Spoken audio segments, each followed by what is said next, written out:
Commerce Corner. Today's very exciting because we're going to get into trust law, okay, which is the basis of how commerce is done and you securing your assets. That's really important. We want to secure ourselves, our babies, our property, and then anything else that we own and operate. And we're going to actually apply for some free EIN numbers. As I explained before about the social security number, it's not a number that you want to utilize publicly. Bad things can happen to you where you can get kidnapped or anything like that because that number ties you to the system and it's acting as a real live entity, but it's not. It's artificial, okay, and it's private. It's a private insurance policy pretty much that you have with the system.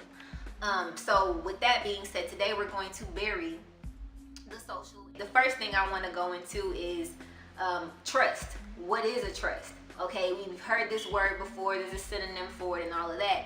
Well, a trust is a fiduciary relationship in which one party, known as a trustor, gives another party, the trustee, the right to hold title to property or assets for the benefit of a third party, the beneficiary.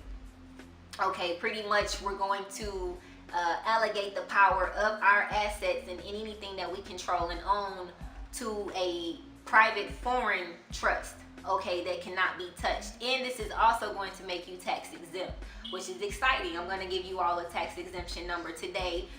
When you're going out and purchasing things, you can use this. Morse, you can use this tax identification number. Wait, no. Tax exemption number, excuse me. So with that being said, we're going to get right into it. You're going to get an estate number today. Okay, you have a domestic estate. Your illegus, your social security number, is your domestic estate. And we're going to define what an estate is also. It is the net worth of a person at any point in time, alive or dead. It is the sum of a person's assets, legal rights, interests, and entitlements to property of any kind, less all liabilities at that time. So that's pretty much everything that you own, everything that you control is in your domestic estate, okay, which we are now going to make foreign. There's a couple of IRS forms that we're going to have you fill out today. There's a couple of websites that you're going to have to visit. Like I said, all of these numbers are free. If you want to do it the expedited way, there are services that you can purchase to get this going and get your credit profile established within 30 days. So this is basically going to give you a completely new identity in the system because the first identity, you had really no recollection of how you were conducting commerce in the first place, okay? I want you all to go to irs.gov, and this is where you'll be applying for your actual estate number. And like I said, this is going to bury your straw man. We're going to tell the IRS that we acknowledge that the estate or the social security is deceased. It is not you. Now we want to get this straight. You, the actual living, breathing being entity, are separate from anything else artificial in commerce. Okay, the name, the identifying numbers, it's not you. Okay, we're going to learn how to control that today and it not control us. So we're going to take back control of our estates and our trusts and put it all in one little package. And like I said, get you out the system and let you be tax free. So irs.gov, if you go to their site, you can scroll down to the tools section, or you can see it on the front page and go to apply for EIN. And when you go to apply for EIN, another screen is gonna pop up where it says apply for an employer identification number, EIN online. There's gonna be a list that pops up that says identity, and you want to click on estate. Okay, there's all types of identities that you can choose from. If you're starting a business, you can do an LLC or whatever, but right now we're gonna focus on the estate. So you're gonna click estate and continue. This is pretty self-explanatory. This is not a hard form. It's probably going to take you less than 5 minutes to do, but I'm going to walk you through this. I have already gotten my estate number, so it does work. And like I said, it's user-friendly and it's free. The first line where it says name, you are going to put in your first name, your middle name, and your last name. that is on your birth certificate or your social security card, excuse me, the name that is on your social security card. You're going to enter there. You are also going to enter the social, and then you're going to go to continue.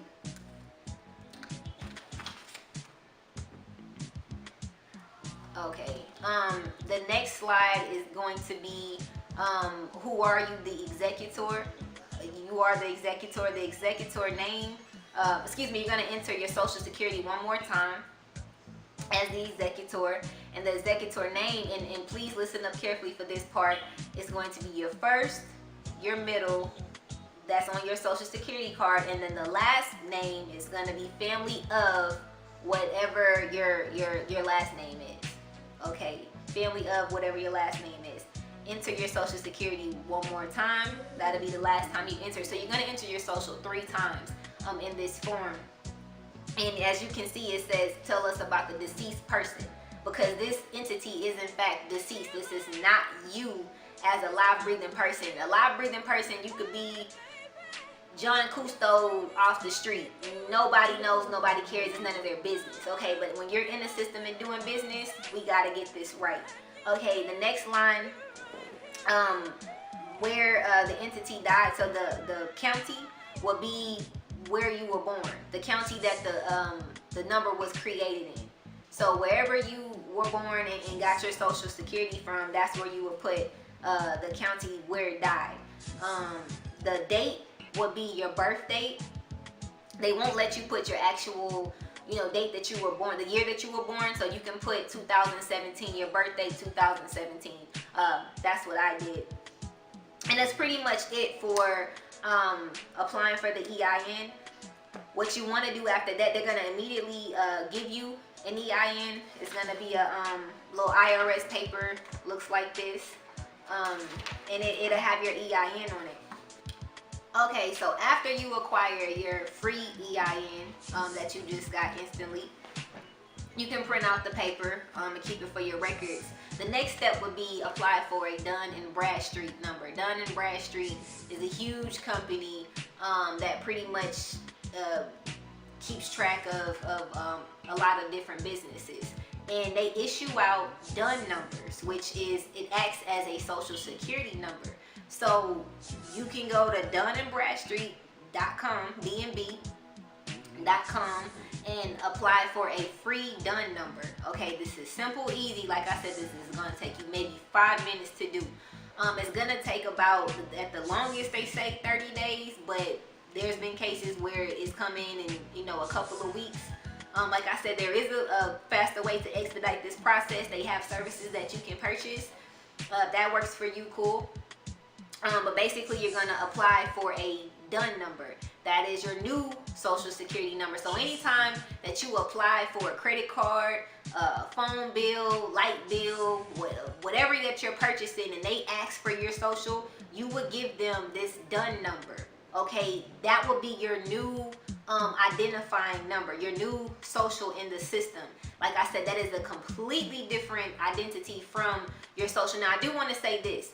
When you are setting up these businesses and these numbers, do not use any information that you used prior to.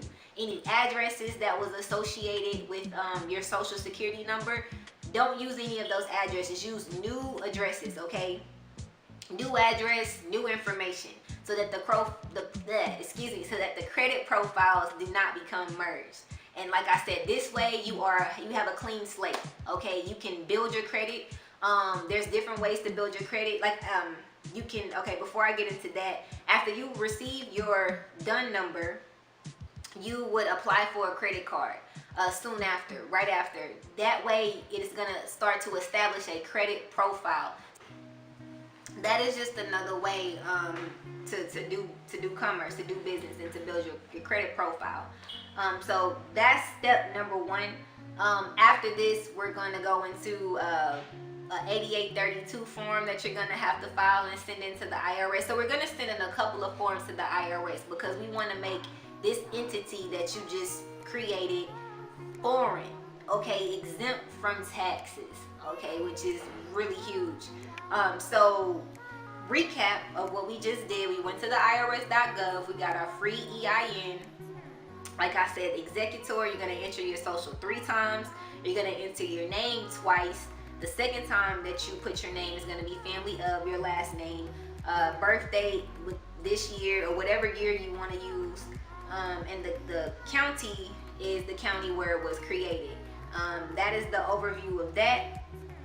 And then you will go get your done in Bradstreet number, which is your acting as your new social. After you receive this, after you get this started, don't use your social anymore. Then it will be the process of you starting to close all of the contracts associated with it, which our next couple of lessons we will go through debt cancellation and how to get these creditors off your back, because you're now becoming a creditor.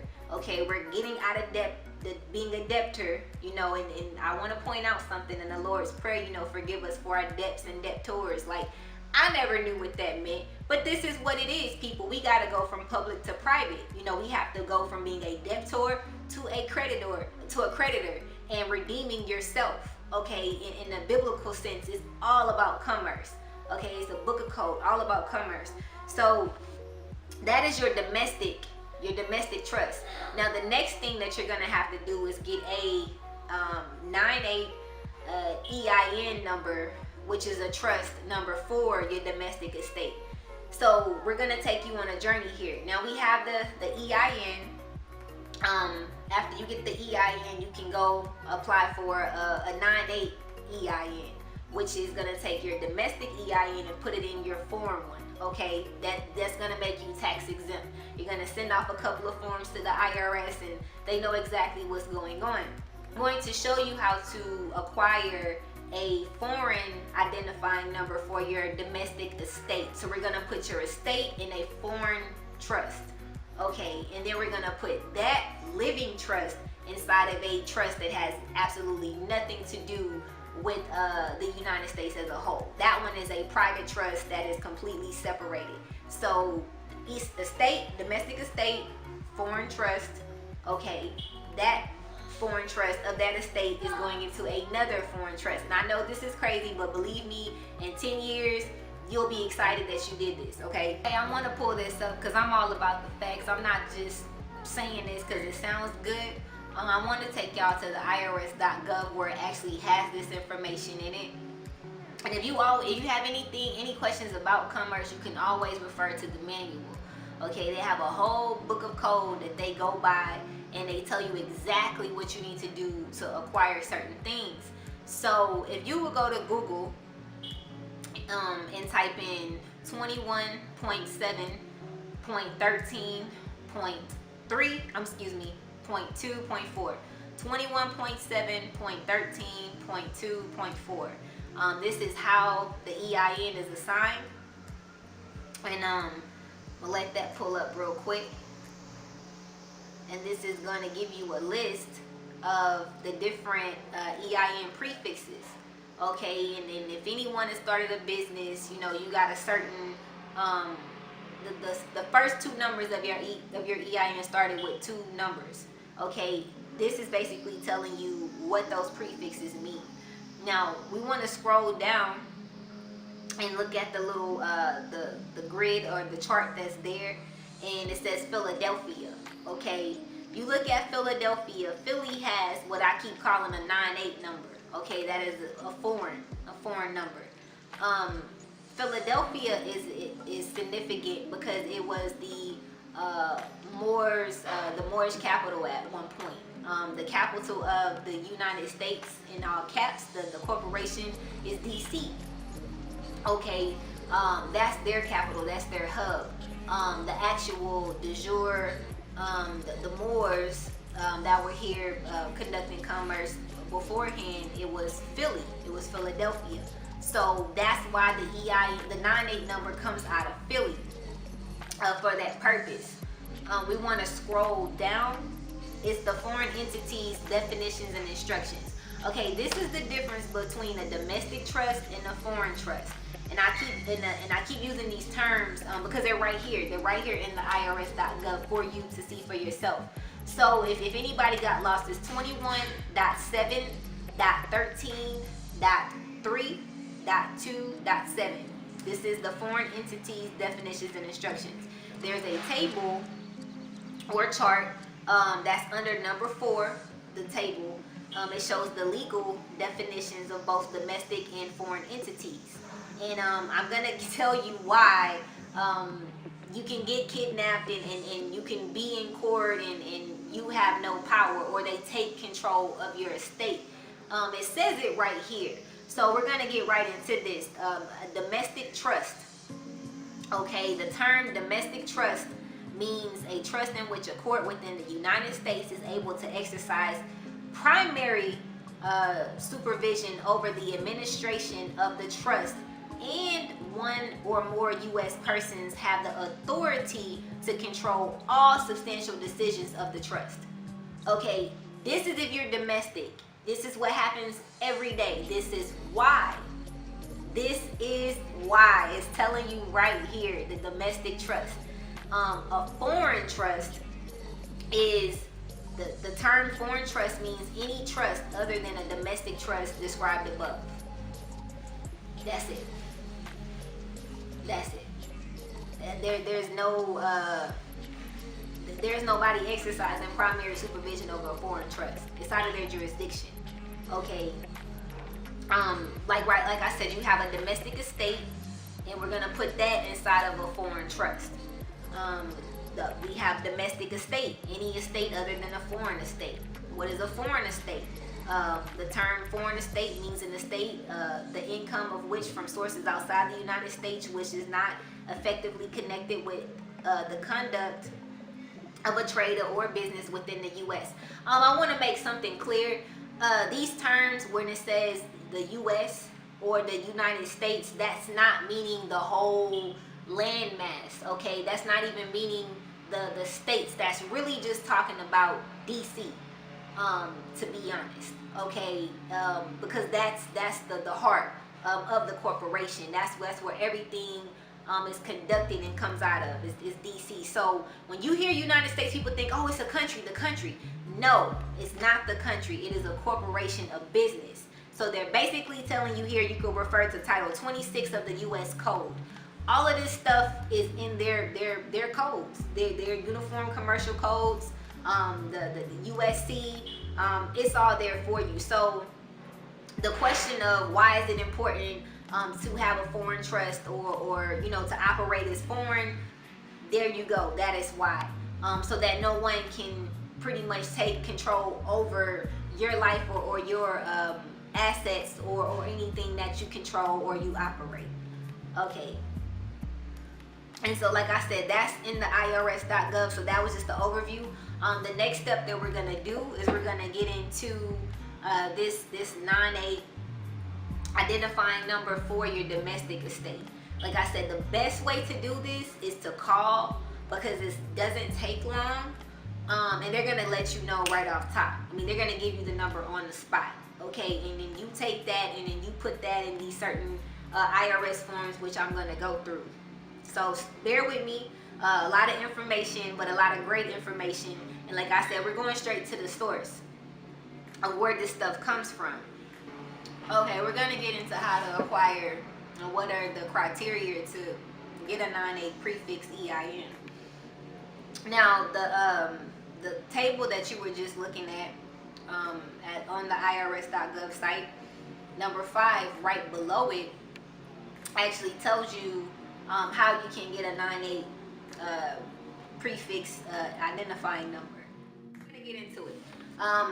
On your screen now is the SS4 form. You're gonna fill out 2 of these. Okay, the first one, like I said, is for the domestic estate, which we just established. You just got your fresh EIN number for. Hopefully you applied for your DUN number.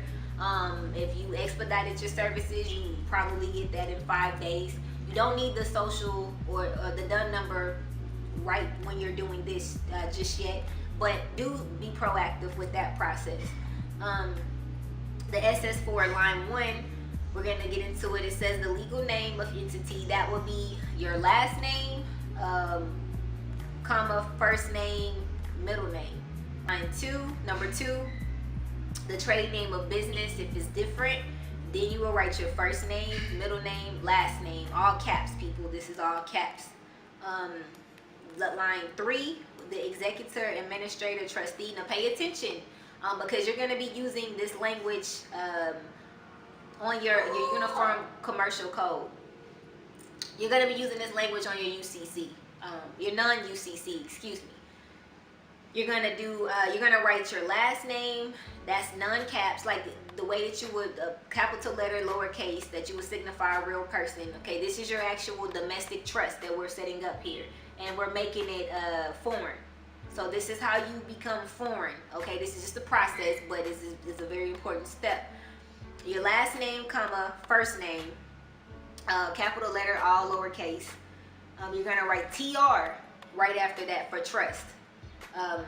Trustee, you're gonna write U, the letter U / A.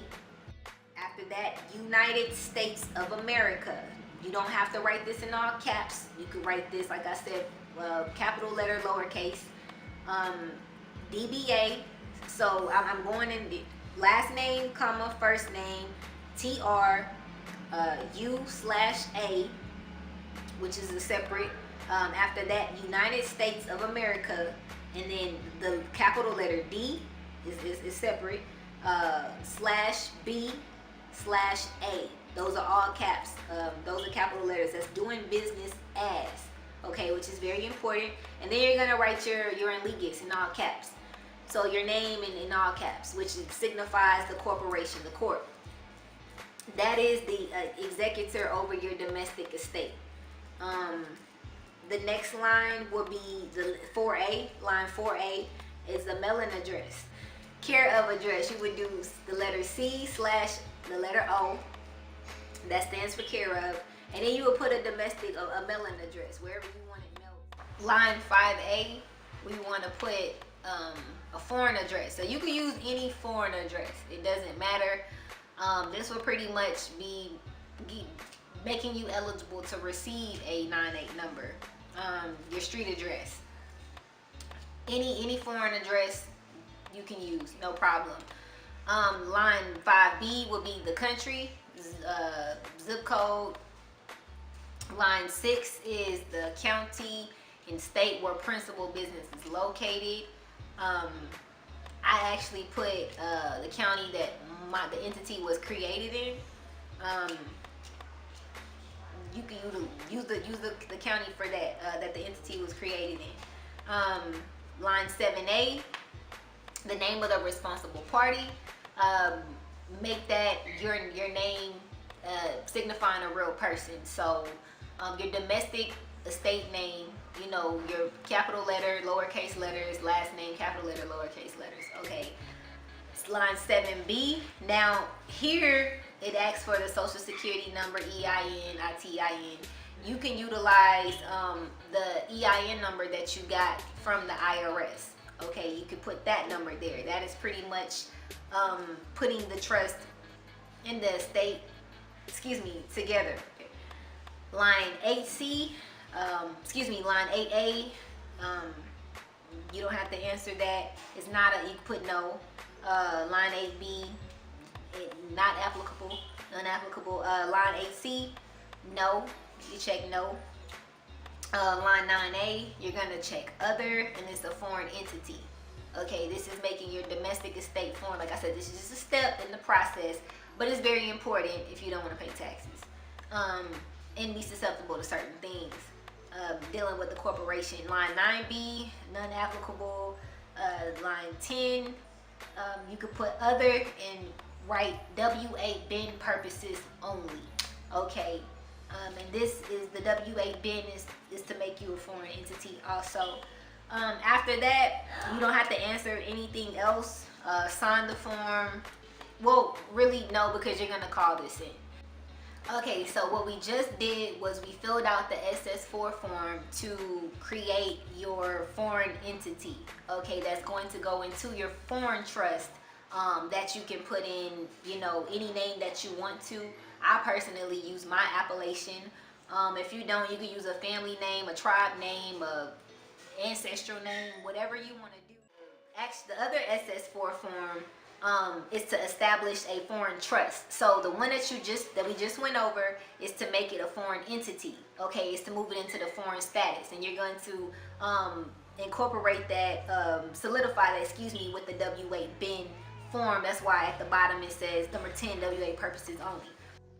They're not going to ask you the questions line by line. They're just going to ask you, the general questions, and you need to be able to look at your form and recite the answers that's on certain lines. And then they're going to issue you your number. So like I said, the first SS4 form that we did is to make your domestic estate that we just created a foreign entity. Okay, that we're going to now put into a foreign trust. That takes it out of the United States all caps jurisdiction when we're doing commerce, and it makes you tax exempt. Okay, now I gave you the number. This form is pretty self-explanatory, but I'm going to go through this pretty quickly because I spent a lot of time on the last one.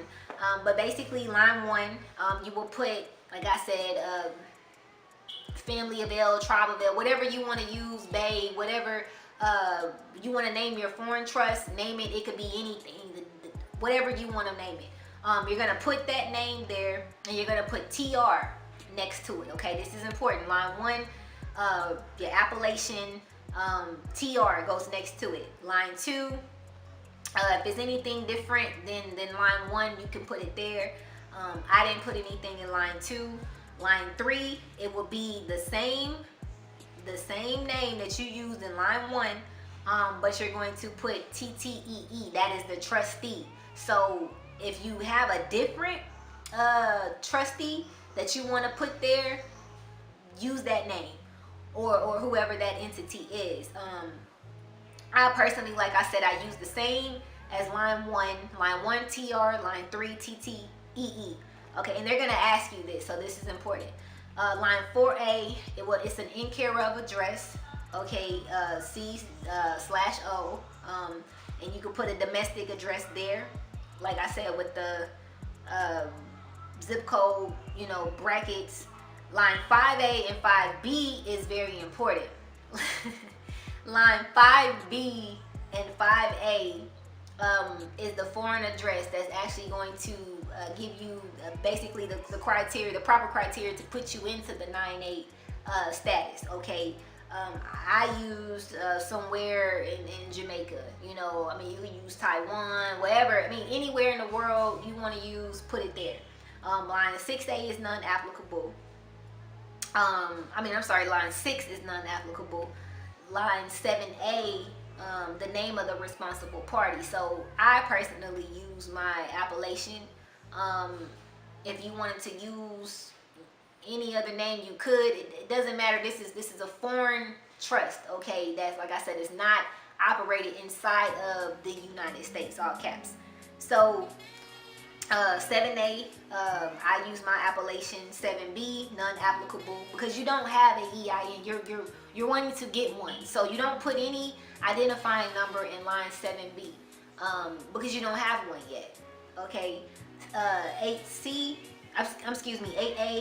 check no. 8B, you don't have to put anything. 8C, check no. 9A, you will put trust. Check trust for the type of entity is a trust. None, you will put none. As far as the line that goes next to it.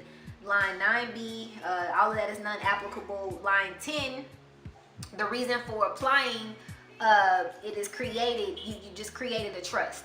Okay, so you would check the box, create a trust, and you will put grantor. Okay, because they're going to ask you this. So she created a trust and the grantor. 11, the date of the business started, you could use any date.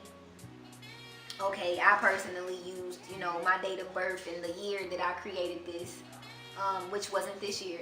But line 12, the closing month, you will always want to put December. Okay, the closing month is always December. That is pretty much it. That is pretty much it. Line 18 is no. Okay, and everything else is just 0, and you can skip, and it's non-applicable. So you see here, we straight to the point.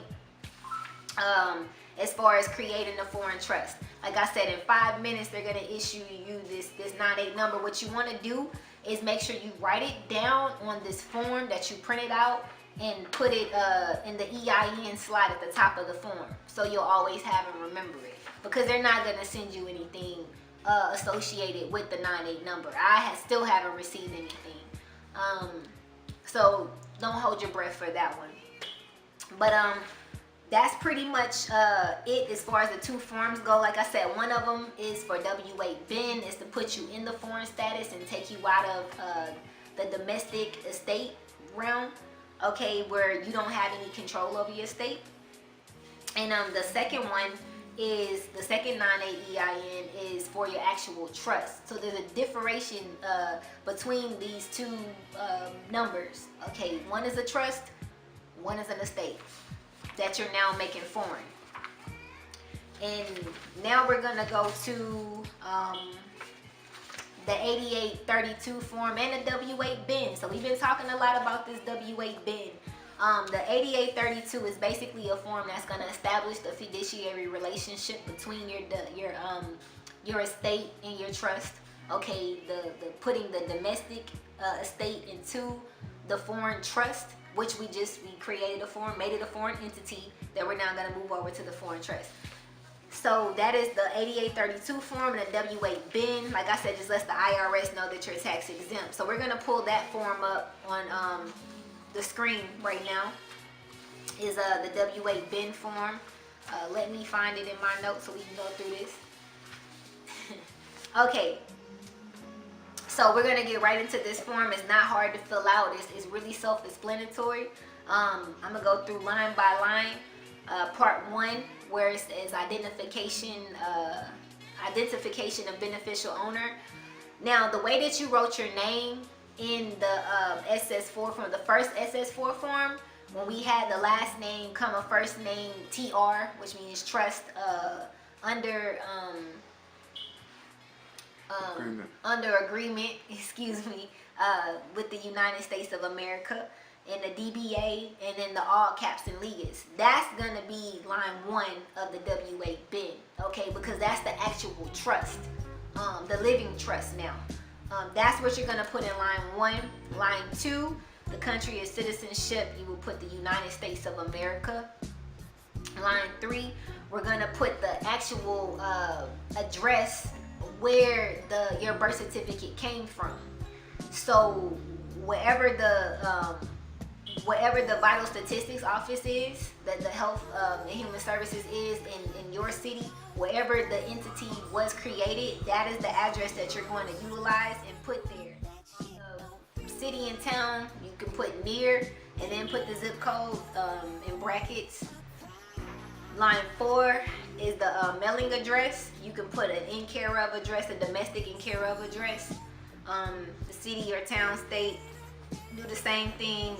The city, comma, the state, put the word near, and then put the brackets and the zip code. The country, USA, country, USA. Line 5, you can put your social. Okay, put your social so they know exactly what's going on. This is the W8 bin form. Like I said, this is going to take you to non-tax heaven. Okay, this is the form that we utilize for those purposes. So line 6, you want to put the domestic foreign EIN that you just acquired from the IRS. I mean, that you just got with the SS4 form. The first one you got, not the second one. The first EIN, 98 EIN that you got to make it a foreign entity, you want to put on line 6. Okay, line 7, nothing. Line 8, nothing. Part 2, number 9. This is for my Moors out there. Line 9, you will put I certify that the beneficial owner is a resident of Al Marakin. Okay, that's what the land was called. One of the many names that it was called. North America, the Americas was called Al Marakin. Africa, North Africa comes from that. America was derived from those terms. And Morocco was here. Okay, it was here. So Al Marakin will be the correct term to put in line 9. Okay, line number 10 is very important. In these particular documents, it would be best if you acquire a certified copy of these documents to have with you. This is your nationality, okay? This we kind of said that it's separate. It is in a sense, but this is actually proof of who you are and what's been going on here. So the first one that you will put under explain the additional conditions of the article, you will put resolution 75. And resolution 75 basically breaks down the Moors and who they are, and the whole significance with Philadelphia and how it's significant, and how, you know, that was the first that was our capital, okay? And the whole history of the names, the tribal names, the El Bay, Ali, and so forth. So in your own time, please go read Resolution 75. It's a very powerful document to have if you're trying to argue that you're not a citizen and you are Aboriginal, you know, or indigenous to the land. You would utilize Resolution 75 for my Morenos, Moors, Moros, Morans, Mers, etc. If not, it's not your thing, don't use the document, but it's very powerful. Resolution 75, you also, the Treaty of Tripoli, the Treaty of Marquette, which is Marrakech. And also the Treaty of Peace and Friendship 1787. That's a really important treaty to have too. Now you can contact the Library of Congress Archives Division and see how you can acquire a copy. It's not expensive, but the certified copy is actually, like I said, you always want to have, you know, the originals of these documents anytime you're trying to, you know, stand on common law, okay? And yeah, that's what you would put for line 10. Not going too deep into it. The sign there, pretty much, and date, and that is your W8 bin. That is what you're sending in to take you out of domestic status, pretty much. You know, you got the identifying numbers and you're tying them into, you're making them real, and that's the form that you would utilize for that. The last one is the and you would send this. Excuse me. Let me say this. If you have a job, okay, and you went through this process, this will be the form that you give to your job. This W8 bin, instead of a W4 that they want you to fill out, you would fill out the W8 bin, okay? And they will pretty much know how to deal with that from there. So they don't take taxes out of your check, okay? So that's very important. If you are working a job, don't do W4s. You will utilize W8 bins. Okay, the next form that you will use, and we want to keep that on you. Like I said, you can utilize it for a job, and we want to send this in also to the IRS. And they have the address for you on the directions, because it'll tell you where not to send it. Okay, so be proactive with reading a little bit and figuring this out. And please look over this before you do it. I'm trying to explain it as thoroughly as I can, but I do want you to know exactly what's going on and what you're doing. Okay, so the last form is the 8832, the entity classification election. This particular form is going to establish the fiduciary relationship between your domestic and your foreign. And it's just completing the process pretty much. The name of the eligible entity is your all caps and legis. The next line is the number, street, do an NKiru domestic address, wherever you want it, you know, your mailed back to. The employer identification number, that is the number, your estate number. Okay, we're utilizing the estate number. Yet again, the number that you, the 98 number that you acquired, the first one. Okay, not the second trust number, just your foreign entity. You would use that particular number because this is the entity classification. So you see how the two go hand in hand. Okay, we're gonna check. It's a late classification. It's a late classification under Revenue Procedure 2009-41. Part 1, you're gonna click check line A, check box A for line 1. Line 2A, you're gonna check no. Skip 2B. Line 3, you're gonna check no. Line 4, the name of the owner, you will put, you know, your last name, first name, and none caps, and you would utilize the actual 98 number. Okay, the first one, like I said, that you got. The first one, you utilize that number. Oh, I did want to say something too at the top where it asks for the employer identification number. You can utilize the EIN, the domestic EIN that you got from the IRS.gov. You will put that number there and put the actual 98 number that you got from establishing the trust. I'm sorry, the foreign entity number will go on line 4. So at the top, the first box, that's your EIN number that you got from the IRS. When you went on and when we went through that process to make the straw man deceased, pretty much to kill to bury the social, excuse me, and you would use that number there. Line 4 is the foreign 98 EIN that you got, the first one. Okay, we're not even going into the actual foreign trust just yet. This is just all tying everything together to get your domestic affairs in order. So name of owner, put the name of the owner, which will be you, and your identifying number, like I said, is the foreign entity, the foreign entity 98 number. Line 5, you don't answer, that nothing goes there. Line 6, click F. You would check box F. Okay, a foreign eligible entity. 7, the country where it was organized. You want to do a foreign country. I would suggest a non-Hague. If you can, look that up, which ones are Hague and which ones are not. Line 8, the date and month, you will put December 30th in the closing year. So you could put December 30th, 2017, if you will. The election is to be effective beginning. Okay, or you can use this month, whichever you want to do. 9 would be list the contact person, a phone number, at the consent statement, sign, date, title, owner.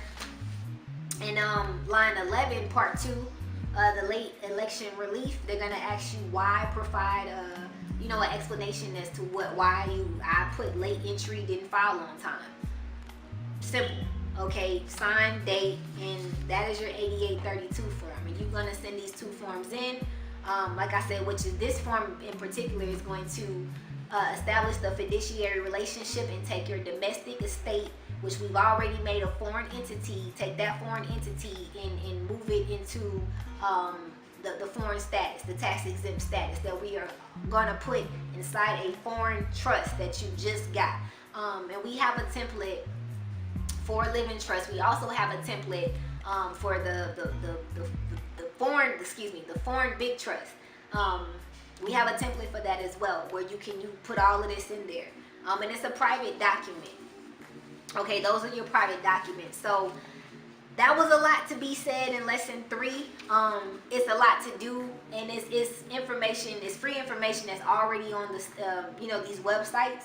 But I'm just, directing you to where to go to find it and look for it. And that's pretty much is basically going to make you a foreign entity. Okay, then you can say I'm not a citizen, I'm not a taxpayer, I'm not involved in any of that, because the IRS now knows exactly who you are. So that was a lot in this lesson, but I'm glad you guys hung with me. I'm glad you you stayed attentive, and I hope I didn't bore you too much. I hope that I explained everything to you. If you have any questions, please reach out to me.